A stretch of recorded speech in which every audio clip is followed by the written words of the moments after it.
partir aux États-Unis, où la religion, on le sait, tient une place centrale, que ce soit dans les institutions ou dans la vie quotidienne. 70% des habitants se déclarent chrétiens, 350 000 congrégations différentes y sont recensées. Et vous allez voir que certains paroissiens ont une façon bien étrange d'exprimer leur foi. Amandine Atalaya, Mathieu Derrien et Adrien Ponsard. Jusque-là, tout va bien. Cette messe commence de la façon la plus chrétienne qui soit. Puis on découvre le pasteur perché sur un balcon avec un micro de chanteur, devant lui des voitures uniquement, et tout d'un coup, pendant son prêche... Je vous remercie d'être là. Vous avez bien entendu, voilà comment les fidèles ici prient le Tout-Puissant. Pour dire amen dans la voiture, on klaxonne. Voilà, amen. Soyez tous bénis. Vous aurez remarqué ses habits du dimanche, sweat, casquette et lunettes de soleil. Ici, tu viens comme t'es. On s'embête pas à se changer ou à se raser.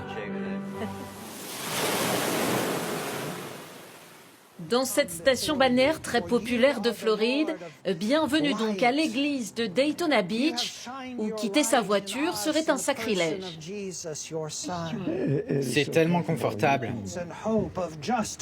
Comme dans les restaurants de fast-food, c'est une église drive-in, l'une des deux seules aux États-Unis. Elle s'est installée dans un ancien cinéma en plein air dans les années 60. On communie donc, en enlevant quand même sa casquette, avec une hostie distribuée à l'entrée, et le chien communie aussi.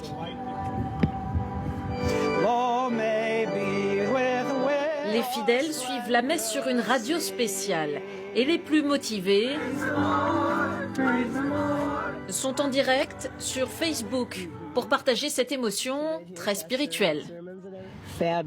C'est fabuleux. Les gens devraient faire pareil dans d'autres pays. Fin du spectacle.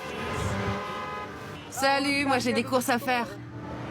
Et personne ou presque n'attend le pasteur qui se lance à la poursuite des fidèles pour les saluer en chair et en os, mais... Le temps que j'arrive, il y en aura plus que 3 ou 4. En effet, il tient à garder un contact humain malgré tout, lui qui parle à des carrosseries chaque dimanche matin. C'est très inspirant. J'ai mis un peu de temps à m'habituer, mais on réalise qu'il y a des gens derrière ces pare-brises. Nous voilà maintenant en Virginie où il fait beaucoup plus froid et pourtant les fidèles ici ont choisi d'être à l'air libre entièrement. Ils vivent selon les préceptes nudistes en toutes circonstances. D'habitude, l'église est remplie.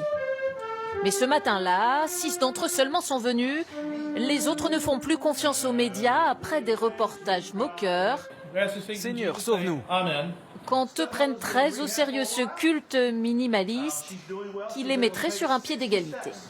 Rien ne nous distrait ici. On est tous pareils, à l'état naturel. Comme Adam et Ève, Dieu les a créés nus.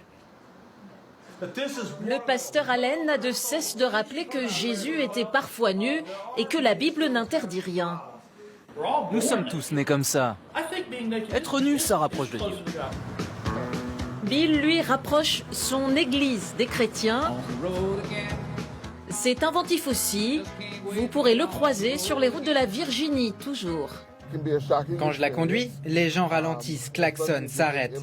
J'ai parfois peur de les percuter avec ma chapelle. Ce serait regrettable en effet.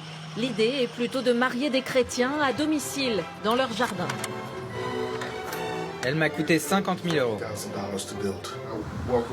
À raison de 500 € le mariage, Bill l'a déjà remboursé et s'assure avec son mobil-home à vitraux une retraite de pasteur dorée.